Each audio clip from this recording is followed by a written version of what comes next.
Bem-vindo ao canal e audiolivro. Conheça a plataforma Odysee, onde disponibilizamos audiolivros exclusivos.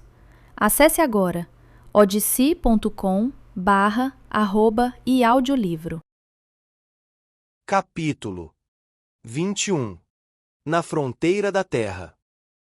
E naquele dia Órion deixou seus sabujos descansarem. Mas, no dia seguinte, levantou-se cedo, foi até os canis e soltou os sabujos alegres na manhã cintilante, levando-os para fora do vale e pelas terras baixas em direção à fronteira do crepúsculo mais uma vez.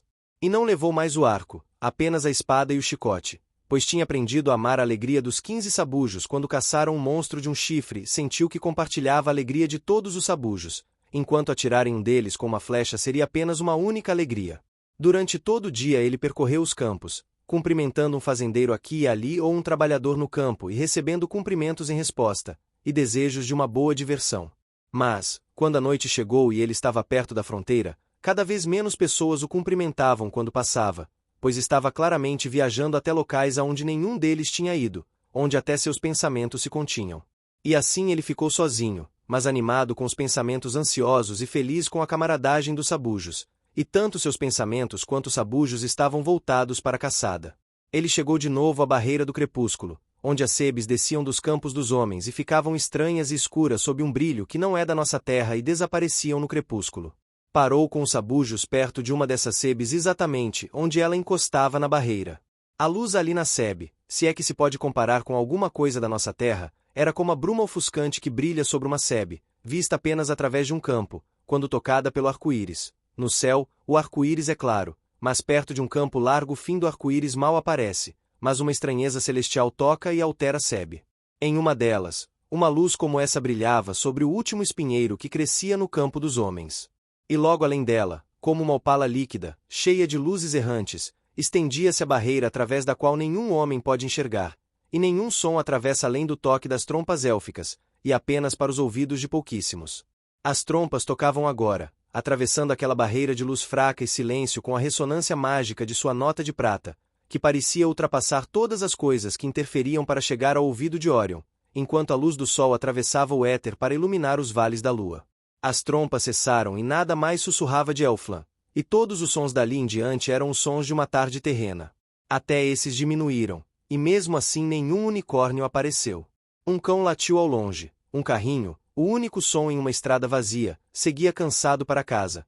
Em uma trilha alguém falou e depois deixou o silêncio continuar, pois as palavras pareciam ofender a calma que pairava sobre todos os nossos campos. E no silêncio Órion olhou para a fronteira, procurando os unicórnios que nunca chegavam, esperando a cada momento ver um deles atravessar o crepúsculo. Mas tinha agido de maneira imprudente indo ao mesmo local onde encontrara os 5 unicórnios apenas 2 dias antes.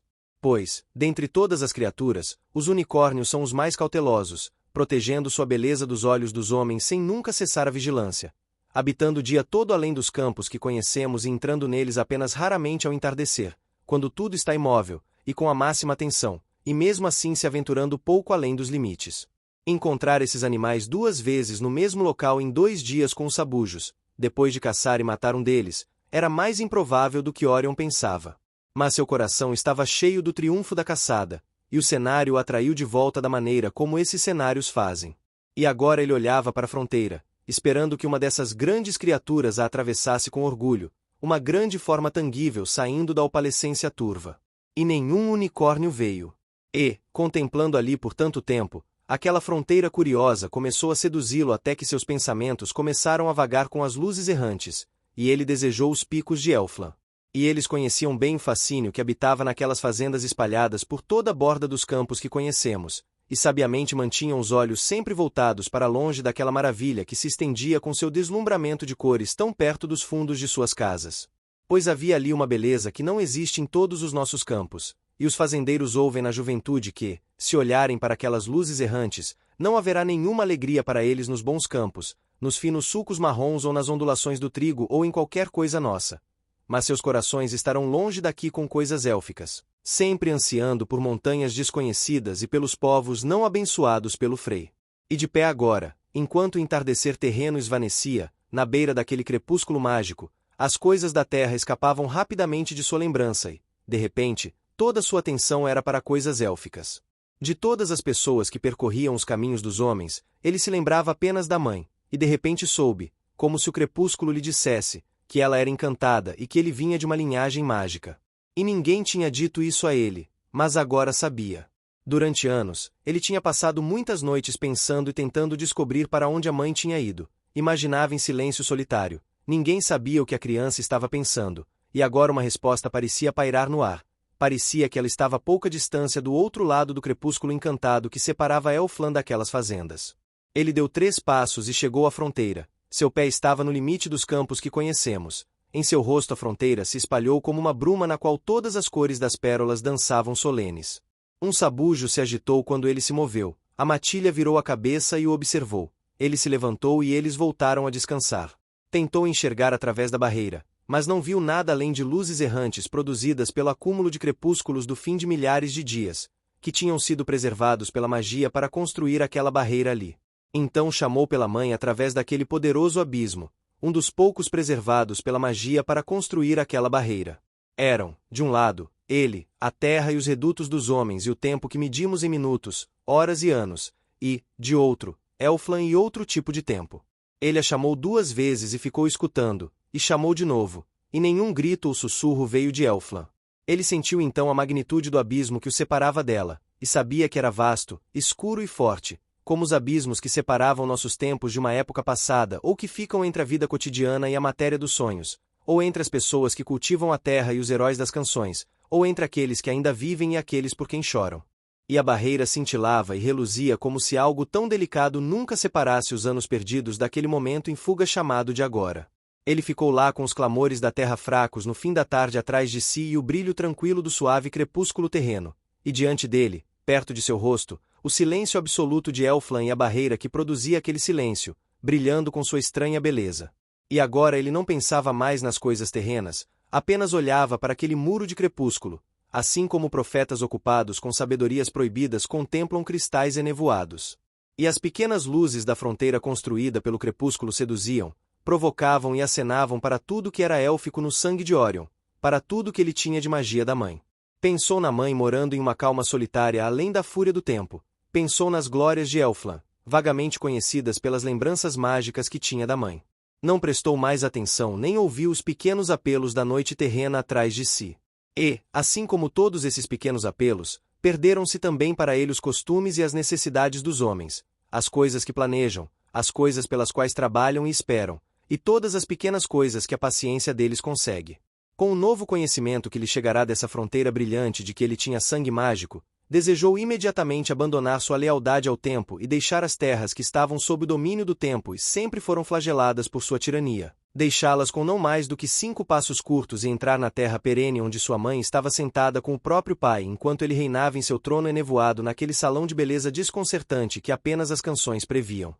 Não era mais sua casa, nem os costumes dos homens eram seus, os campos não estavam mais aos seus pés. Mas os picos das montanhas élficas eram para ele agora o que são os acolhedores beirais de palha para os trabalhadores terrenos ao entardecer. As coisas fabulosas e sobrenaturais eram o lar de Orion. Desse modo, aquela barreira de crepúsculo, vista por tanto tempo, o encantou. Era muito mais mágica do que qualquer entardecer terreno.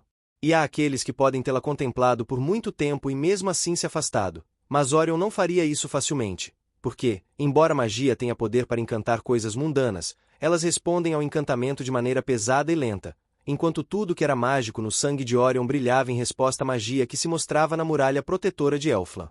Ela era feita das luzes mais raras que vagam pelo ar, e dos mais claros raios de sol que surpreendem nossos campos por meio da tempestade, e das brumas de pequenos riachos, e do brilho das flores ao luar, e da extremidade de todos os nossos arco-íris com toda a sua beleza e magia, e fragmentos do crepúsculo dos fins de tarde há muito apreciados nas mentes envelhecidas. Para dentro desse encanto ele deu um passo para abandonar as coisas mundanas, mas, quando seu pé tocou no crepúsculo, um sabujo que estava sentado atrás dele sob a sebe, afastado da fenda por tanto tempo, esticou um pouco o corpo e soltou um daqueles gritos baixos de impaciência que, entre os costumes dos homens, quase parecem um bocejo. E, como um velho hábito, esse som fez Orion virar a cabeça, e ele viu o cão e foi até ele por um instante, o afagou e teria se despedido, mas todos os cães de caça estavam ao seu redor, cheirando suas mãos e olhando para o seu rosto. E de pé ali, entre os sabujos ansiosos, Orion, que, um momento antes, sonhava com coisas fabulosas, com pensamentos que flutuavam sobre as terras mágicas e escalavam os picos encantados das montanhas élficas, de repente ouviu o chamado de sua linhagem terrena. Não que ele se importasse mais em caçar do que ficar com a mãe além da tormenta do tempo, nas terras do pai dela, mais adoráveis do que qualquer coisa que as canções tinham entoado. Não que ele amasse tanto os sabujos que não podia deixá-los, mas seus pais tinham seguido a caçada era após era, assim como a linhagem de sua mãe tinha seguido eternamente a magia. E o chamado da magia era forte quando ele olhava para coisas mágicas, enquanto a velha linhagem terrena tinha a mesma força para chamar. Loa a caça. A bela fronteira do crepúsculo tinha atraído seus desejos para Elfland. No instante seguinte, seus sabujos o viraram para outro lado. É difícil para qualquer um de nós evitar o apelo das coisas externas. Por alguns instantes, Orion ficou pensando entre seus sabujos, tentando decidir para onde ir, tentando pesar as gerações fáceis e preguiçosas que pairavam sobre os gramados imperturbáveis e as glórias apáticas de Elfland, com o bom solo arado e marrom, o pasto e as pequenas sebes da terra. Mas os sabujos estavam ao seu redor, cheirando, chorando, olhando nos olhos dele, falando com ele como se rabos, patas e grandes olhos castanhos pudessem falar, dizendo: fora! Fora! Pensar entre todo aquele tumulto era impossível. Ele não conseguia decidir, e os sabujos conseguiram o que queriam, e todos foram juntos para casa pelos campos que conhecemos. Capítulo 22. Orion aponta um chicote.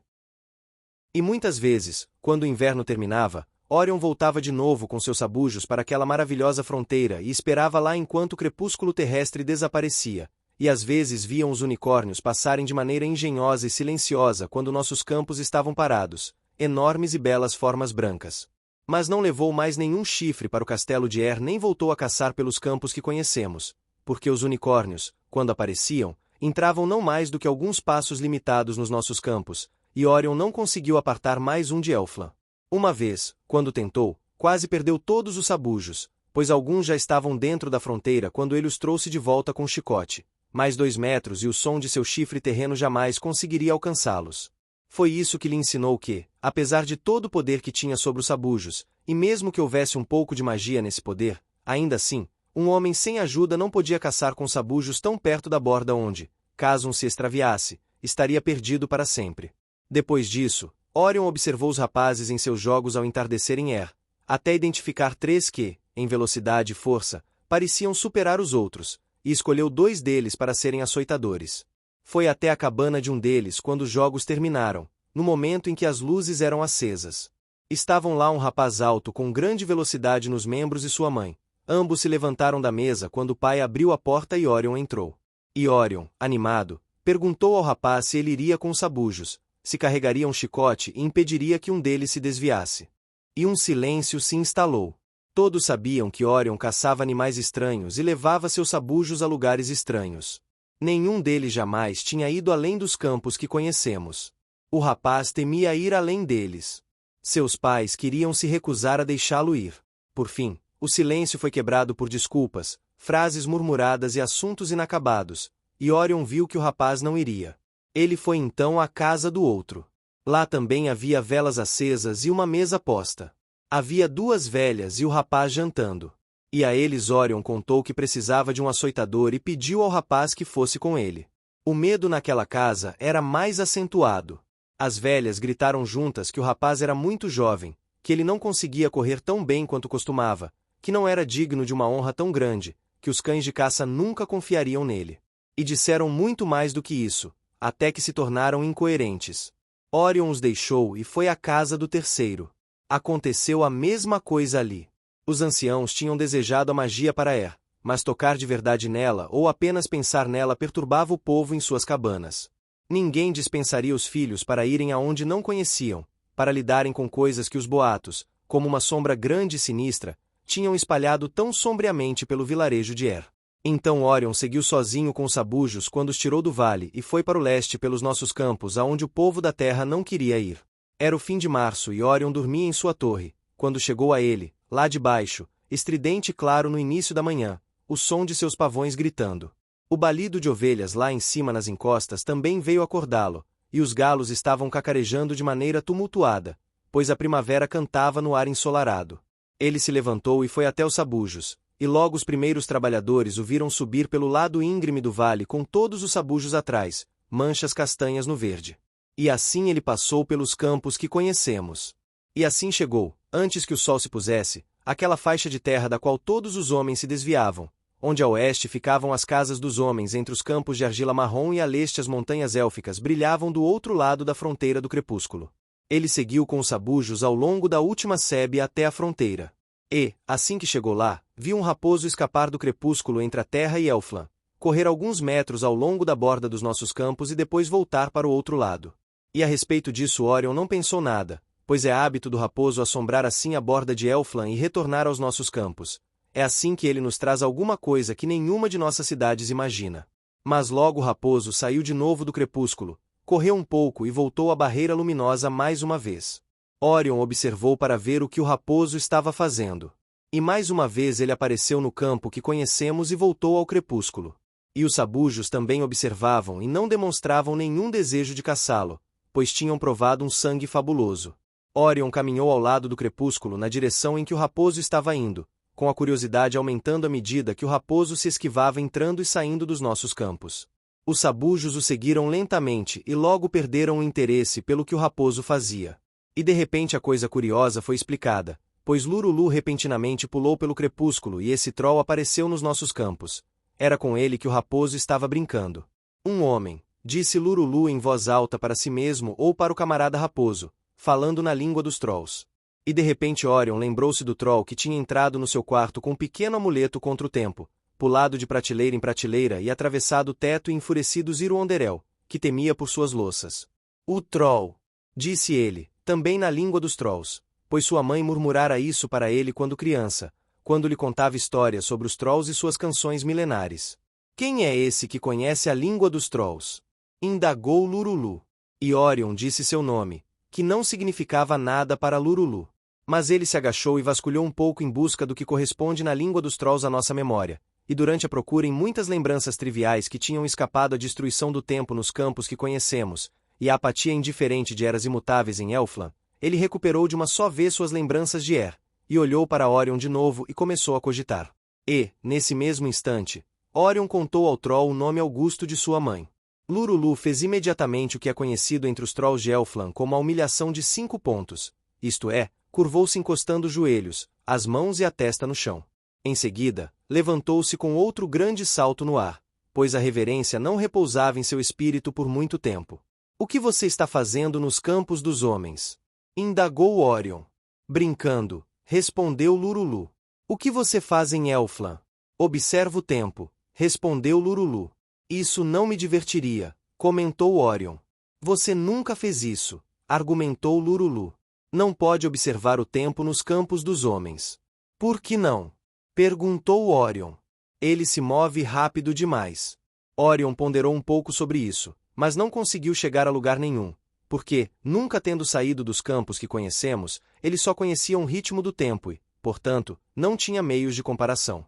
Quantos anos se passaram sobre você? Perguntou o troll, desde que conversamos em Anos. Disse Orion. 100. Estimou o troll. Quase 12, disse Orion.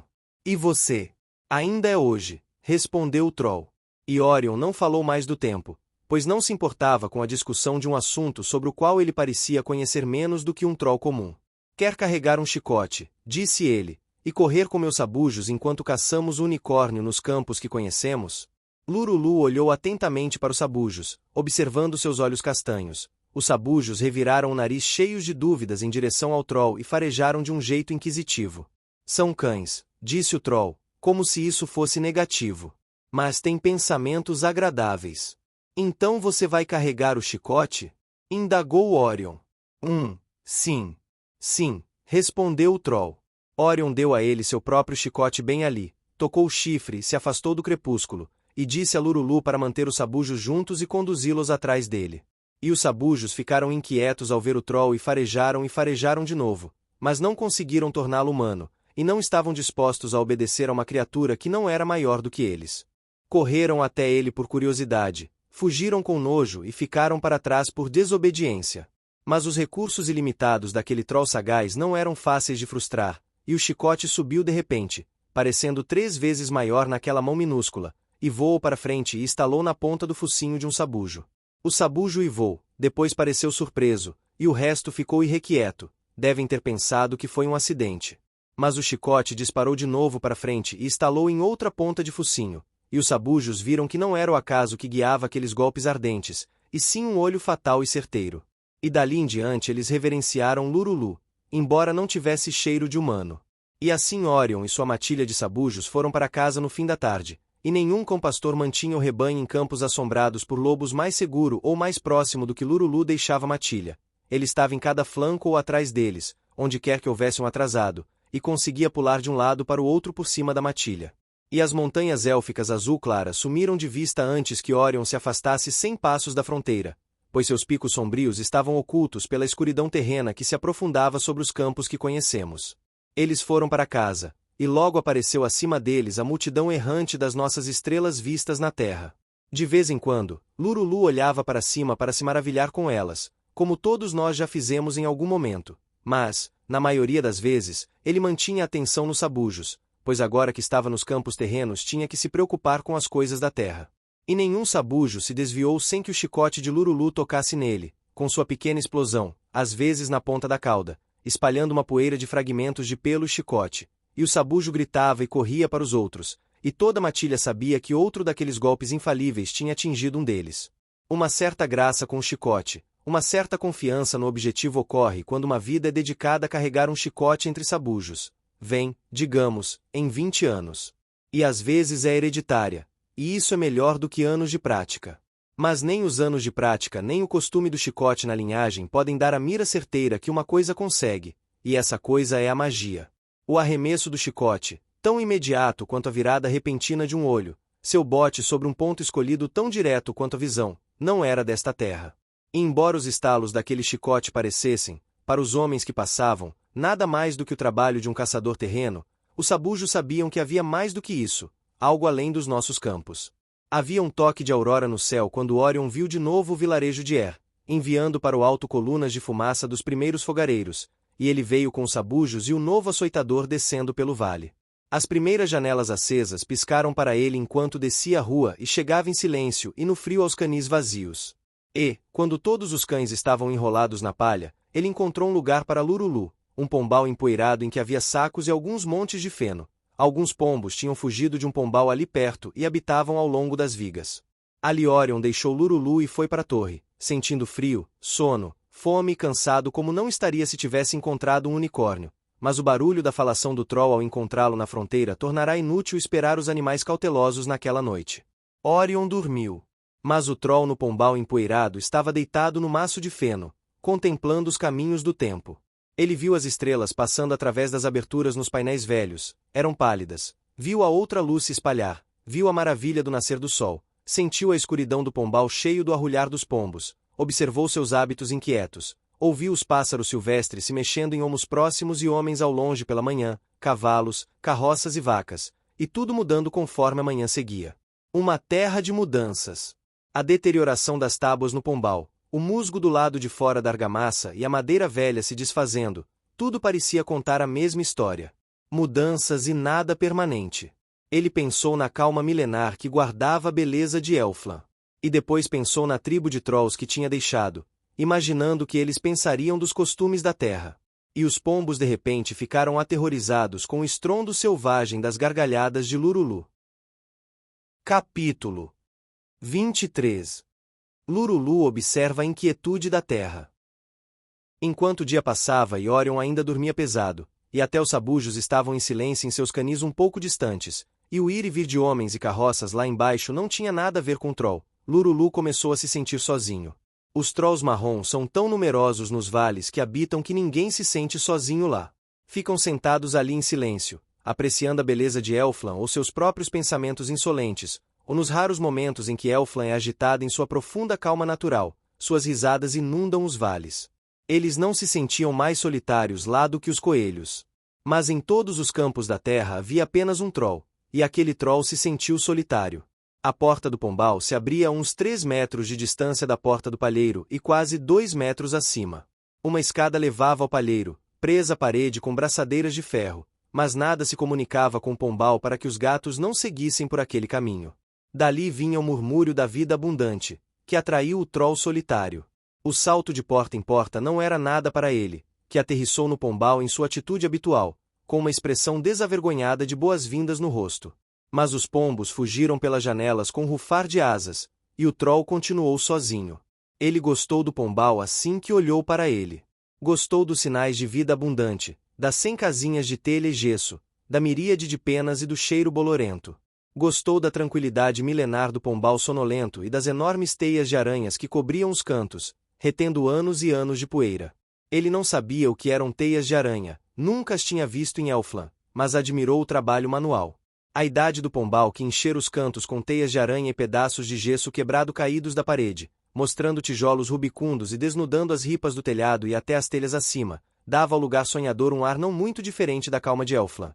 Mas, por baixo e ao redor, Luru-Lu percebia a inquietude da terra. Até a luz do sol através dos pequenos orifícios de ventilação que brilhavam na parede se movia. Nesse momento veio o rufar das asas dos pombos que voltavam e seus pés batendo nas telhas acima dele, mas eles não voltaram para suas casas. Ele viu a sombra do telhado projetada em outro telhado sob ele, e as sombras irrequietas dos pombos ao longo da beira. Observou o líquen cinza cobrindo a maior parte do telhado inferior e as manchas redondas e mais recentes de líquen amarelo na massa disforme de cinza. Ouviu um pato grasnar lentamente 6 ou 7 vezes. Ouviu um homem entrar em um estábulo embaixo dele e levar um cavalo para fora. Um sabujo acordou e latiu. Algumas gralhas, perturbadas em alguma torre, passaram voando no alto com vozes ruidosas. Ele viu grandes nuvens correndo ao longo do topo das colinas distantes. Ouviu um pombo selvagem arrulhar em uma árvore vizinha. Alguns homens passaram conversando. E, depois de um tempo, ele percebeu, para seu espanto, o que não tinha tido ensejo de notar em sua visita anterior a que até as sombras das casas se moviam, pois viu que a sombra do telhado sob o qual estava sentado tinha se movido um pouco no telhado abaixo, sobre o líquen cinza e amarelo. Movimento perpétuo e mudança perpétua. Ele contrastou isso, maravilhado, com a calma profunda de seu lar, onde o momento se movia mais devagar do que as sombras das casas daqui e não passava até que todo o conteúdo com o qual o momento é armazenado tivesse sido absorvido por todas as criaturas em Elfland. E então, com asas farfalhando e se agitando, os pombos começaram a voltar.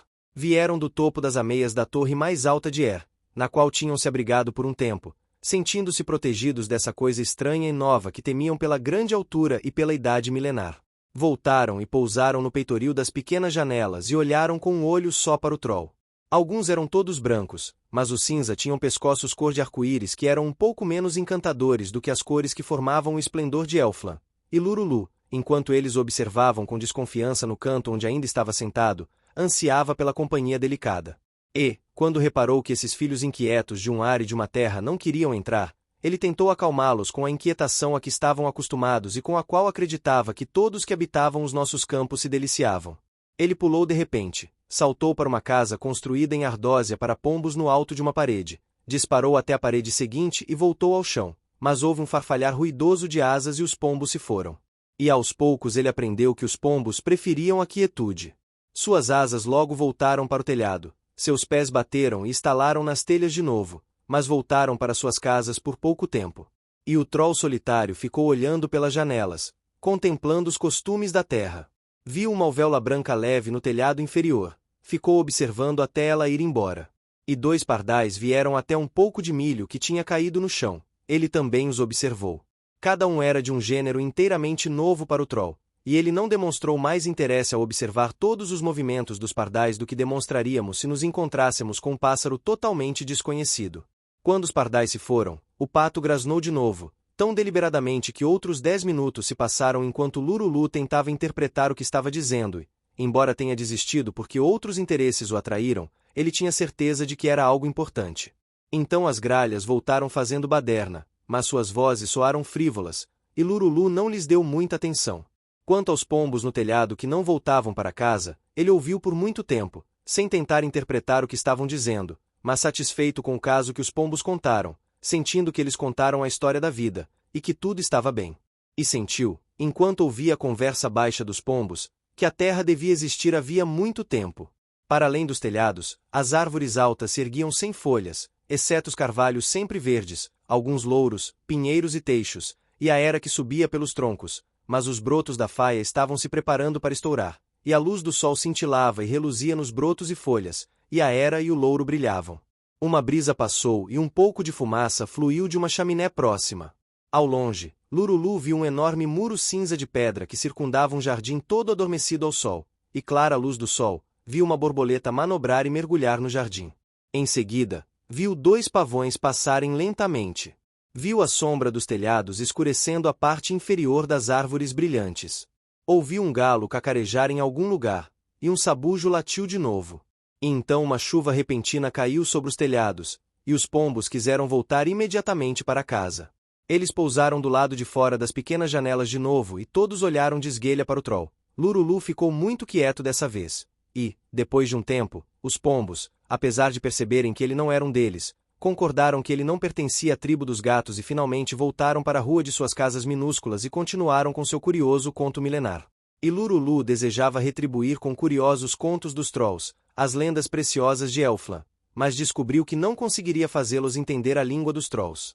Então se sentou e os ouviu conversar, até parecer que eles estavam tentando acalmar a inquietude da terra, e pensou que poderiam, com um encantamento soporífero, estar lançando um feitiço contra o tempo para que ele não prejudicasse seus ninhos, pois o poder do tempo ainda não estava claro para ele, e ainda não sabia que nada nos nossos campos tem força para resistir ao tempo. Os próprios ninhos dos pombos foram construídos sobre as ruínas de ninhos antigos, sobre uma camada sólida de coisas desintegradas que o tempo tinha depositado naquele pombal, pois do lado de fora os estratos são feitos das ruínas das colinas. Uma ruína tão vasta e incessante ainda não estava clara para o troll, pois seu entendimento penetrante existia apenas para guiá-lo pela tranquilidade e pela calma de Elfland, e ele se ocupou com uma consideração bem menor. Vendo que os pombos agora pareciam amigáveis, saltou de volta para o palheiro e voltou com um maço de feno, que colocou em um canto para se sentir confortável ali. Quando os pombos viram todo esse movimento, olharam de esguelha para ele mais uma vez, mexendo o pescoço de um jeito esquisito, mas no fim decidiram aceitar o troll como hóspede, e ele se enroscou no feno e ouviu a história da terra, que acreditava ser o conto dos pombos, embora não entendesse a língua deles.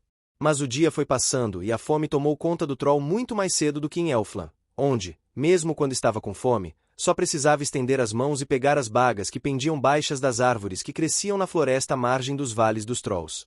E é porque os trolls as comem quando a fome chega, o que raramente acontece, que essas frutas curiosas são chamadas de bagas de troll. Ele saltou do pombal e disparou para fora, procurando bagas de troll.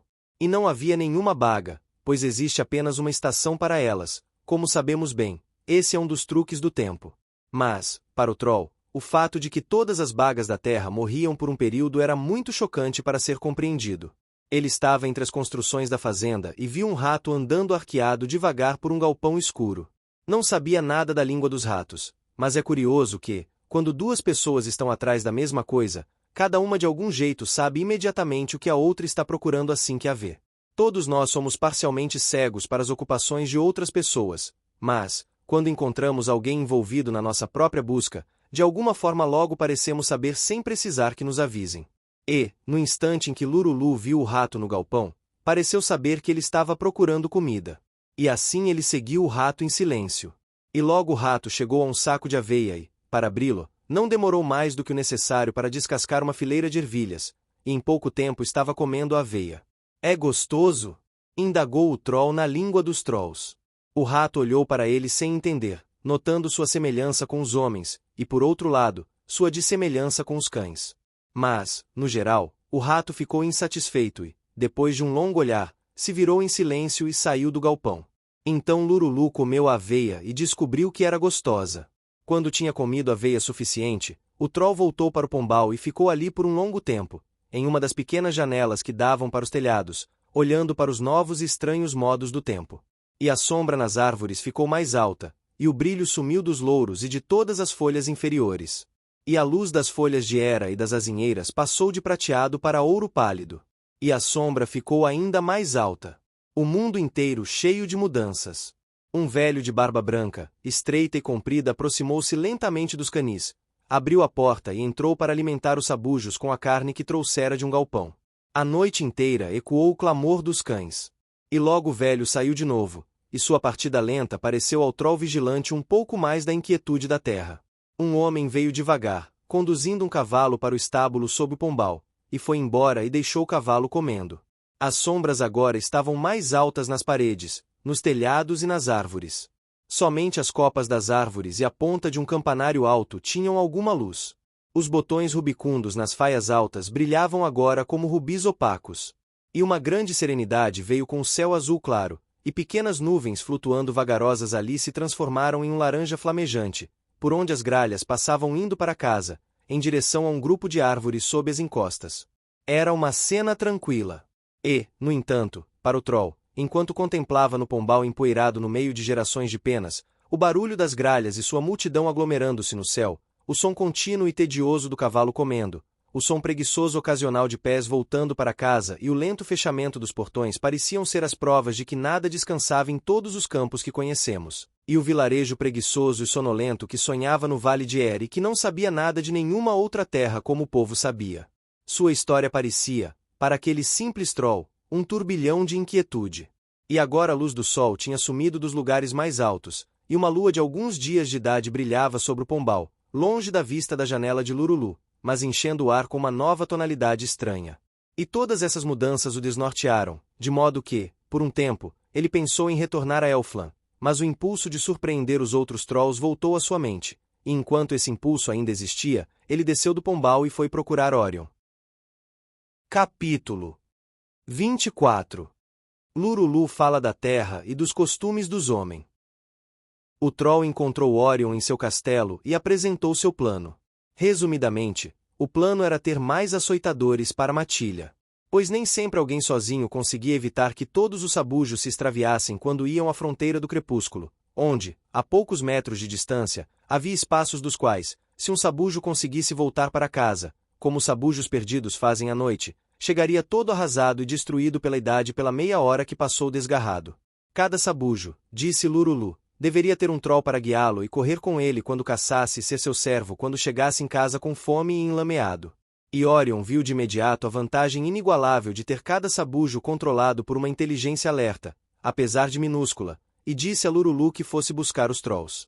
Então, agora, enquanto os sabujos dormiam em tábuas em uma massa de cães em cada um de seus canis, pois os cães e as cadelas moravam em casas separadas, o Troll corria pelos campos que conhecemos através do crepúsculo tremendo à beira do luar, com o rosto virado para Elfland.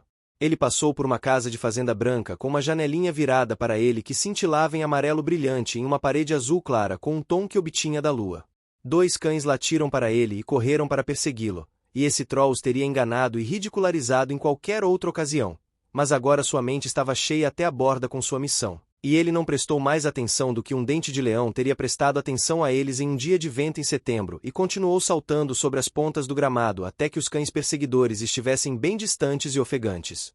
E muito antes de as estrelas empalidecerem com o toque do amanhecer, ele chegou à barreira que divide nossos campos do lar de coisas como ele, saltando para fora da noite terrena, e alto através da barreira do crepúsculo, chegou de 4 a seu solo natal no dia perene de Elfland.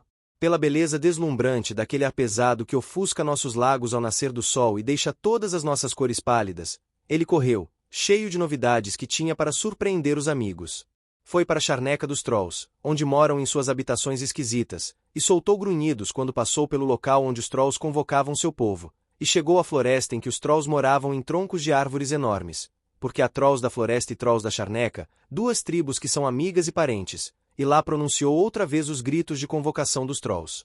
E logo houve um farfalhar de flores nas profundezas da floresta, como se todos os 4 ventos estivessem soprando, e o farfalhar aumentou e aumentou, e os Trolls apareceram e se sentaram um a um perto de Lurulu.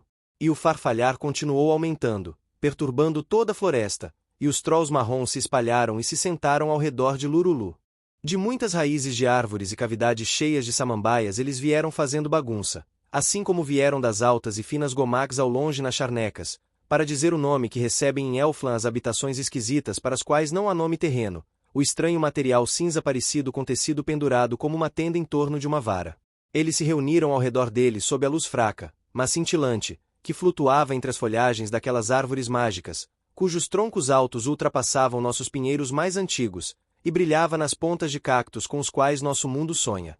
E quando a massa marrom de Trolls estava toda reunida ali, até o chão da floresta dara a impressão de que um outono tinha chegado a Elfland, desgarrado dos campos que conhecemos, E quando todo o farfalhar cessou e o silêncio ficou pesado como era durante séculos, Lurulu falou com eles contando histórias do tempo. Essas histórias nunca tinham sido ouvidas em Elfland.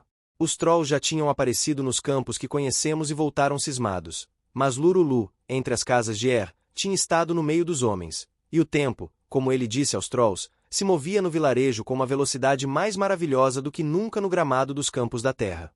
Ele contou como a luz se movia, contou sobre as sombras, contou como o ar era branco, brilhante e pálido. Contou que, por um tempo, enquanto a terra começava a se parecer com Elfland, com uma luz mais agradável e o começo das cores, quando ele pensou no próprio lar, a luz piscou e as cores desapareceram. Contou das estrelas. Contou dos touros, dos bodes e da lua, 3 criaturas com chifres que ele achou curiosas. Tinha encontrado mais maravilhas na terra do que nos lembramos, embora também um dia tivéssemos visto essas coisas pela primeira vez. E, maravilhado com o que sentia pelos costumes dos campos que conhecemos, contou muitas histórias que atraíram os Trolls inquisitivos e os prenderam silenciosamente no chão da floresta, como se fossem de fato uma queda de folhas marrons em outubro que uma geada envolveu de repente. Eles ouviram falar de chaminés e carroças pela primeira vez, e com emoção ouviram falar de moinhos de vento. Ouviram encantados sobre os costumes dos homens, e, de vez em quando, enquanto ele falava de chapéus, corria pela floresta uma onda de gritinhos risonhos. Então ele disse que eles deveriam ver chapéus, pás e canis, e olhar através das janelas e conhecer o moinho de vento, e uma curiosidade surgiu na floresta entre aquela massa marrom de Trolls, pois essa raça é profundamente inquisitiva. E Lurulu não parou por aí, confiando apenas na curiosidade para atraí-los de Elfland para os campos que conhecemos, mas também os fez sentir outra emoção. Pois falou dos unicórnios orgulhosos, reservados, altos e reluzentes que demoram a falar com Trolls não mais do que o gado quando bebe nas poças da nossa dificuldade para falar com sapos. Todos eles conheciam seus redutos, deveriam observar seus costumes e contar essas coisas aos homens, e o resultado disso seria caçar unicórnios com nada menos do que cães. Agora, por menor que fosse o conhecimento deles sobre cães, o medo dos cães, como eu disse, é universal entre todas as criaturas que correm, e eles riram de um jeito explosivo ao pensar nos unicórnios sendo caçados com cães. Assim, Lurulu os atraiu para a terra com desdém e curiosidade, e sabia que estava tendo sucesso, e riu por dentro até estar bem aquecido. Pois, entre os Trolls, ninguém é mais respeitado do que aquele que é capaz de impressionar os outros, ou mesmo mostrar-lhes alguma coisa extravagante ou enganá-los ou deixá-los perplexos de um jeito divertido. Lurulu tinha terra para mostrar, cujos costumes são considerados, entre os que têm capacidade para julgar, tão pitorescos e extravagantes quanto um observador curioso poderia desejar. Então um Troll grisalho falou, um que tinha atravessado com muita frequência a fronteira do crepúsculo da terra para observar os costumes dos homens, e, ao observar seus costumes por um período muito longo, o tempo deixará grisalho. Devemos sair, disse ele, da floresta que todos conhecem dos costumes agradáveis do reino para ver uma coisa nova e ser varridos pelo tempo? E houve um murmúrio entre os Trolls, que zumbiu pela floresta e desapareceu, assim como o som de besouros voltando para casa na terra. Não é hoje, indagou ele. Lá eles também chamam de hoje, mas ninguém sabe o que isso é. Volte pela fronteira para observar e ele se foi. O tempo é intenso lá, assim como os cães que se desgarram pela nossa fronteira, latindo, assustados, zangados e loucos para voltar para casa. É assim mesmo, disseram os Trolls, embora não soubessem, mas esse era um Troll cujas palavras tinham peso na floresta. Vamos manter o hoje, disse o Troll influente, enquanto temos, e não ser atraídos para onde se perde o hoje com tanta facilidade. Cada vez que os homens o perdem, seus cabelos ficam mais brancos, seus membros ficam mais fracos e seus rostos ficam mais tristes, e eles ficam ainda mais próximos do amanhã. Ele falou com tanta gravidade ao pronunciar a palavra amanhã que os Trolls marrons se assustaram. O que acontece amanhã? Perguntou um deles. Eles morrem, respondeu o Troll grisalho. E os outros cavam a terra e os colocam ali, como os vi fazer, e depois vão para o céu, como os ouvi contar. E um calafrio percorreu os Trolls muito além do chão da floresta. E Lurulu, que ficou zangado esse tempo todo enquanto ouvia aquele Troll influente falar mal da terra, para onde queria que eles fossem, para surpreendê-los com sua singularidade, passou a falar em defesa do céu. O céu é um bom lugar, deixou escapar de um jeito irritado, apesar de ter ouvido poucas histórias falando sobre isso. Todos os abençoados estão lá, respondeu o Troll grisalho, e o lugar é cheio de anjos. Que chance um Troll teria lá? Os anjos o pegariam, pois dizem na terra que todos os anjos têm asas, eles pegariam um troll e bateriam nele por toda a eternidade. E todos os trolls marrons da floresta choraram. Não somos capturados com tanta facilidade, disse Lurulu. Eles têm asas, argumentou o troll grisalho. E todos ficaram tristes e balançaram a cabeça, pois sabiam a velocidade das asas. Os pássaros de Elfland voavam principalmente no ar pesado e olhavam eternamente para a beleza fabulosa que para eles era comida e ninho, e sobre a qual às vezes cantavam. Mas os trolls que brincavam ao longo da fronteira, espiando os campos que conhecemos, tinham visto o arremesso e o mergulho dos pássaros terrenos, ficaram admirados como nos admiramos com coisas celestiais, e sabiam que, se houvesse asas atrás dele, um pobre troll dificilmente escaparia. Que tristeza, disseram os trolls. O troll grisalho não disse mais nada e não precisou, pois a floresta estava cheia da tristeza deles enquanto pensavam no céu e temiam que em breve chegassem lá se ousassem habitar a terra. E Lurulu não argumentou mais. Não era hora de discutir, pois os trolls estavam tristes demais e com razão. E assim ele falou gravemente sobre coisas solenes, proferindo palavras aprendidas e permanecendo em atitude reverente. Mas o fato é que nada alegra tanto os trolls quanto o aprendizado e a solenidade, e eles riem durante horas com uma atitude reverente ou qualquer aparência de gravidade. Assim, ele os conquistou de volta à futilidade, que é seu estado de espírito natural. E, quando conseguiu isso, falou de novo da terra, contando histórias extravagantes sobre os costumes dos homens. Não desejo escrever as coisas que Lurulu disse a respeito dos homens, para não prejudicar a autoestima do meu leitor ou leitora, e assim, ferir aqueles a quem procuro apenas entreter, mas a floresta inteira reverberou e guinchou de tanto rir. E o troll grisalho não conseguiu dizer mais nada para controlar a curiosidade que crescia em toda aquela multidão para ver quem era que morava em casas, e usava um chapéu em cima de si e uma chaminé mais acima, e falava com cães mas não queria falar com porcos, e cuja gravidade era mais engraçada do que qualquer coisa que os trolls pudessem fazer. E o impulso de ir imediatamente à terra ver porcos, carroças, moinhos de vento e rir dos homens surgiu em todos aqueles trolls. E Lurulu, que tinha dito a Orion que levaria um grupo de trolls, estava determinado a impedir que toda a massa marrom o seguisse, já que o estado de espírito e os impulsos dos trolls mudam muito rapidamente. Se ele deixasse que todos fizessem o que queriam, não sobraria nenhum troll em Elfland, pois até o troll grisalho tinha mudado de ideia com os outros. Ele escolheu 50 e os conduziu até a perigosa fronteira da terra, e saíram apressados da escuridão da floresta, como um turbilhão de folhas de carvalho marrons voeja nos piores dias de novembro.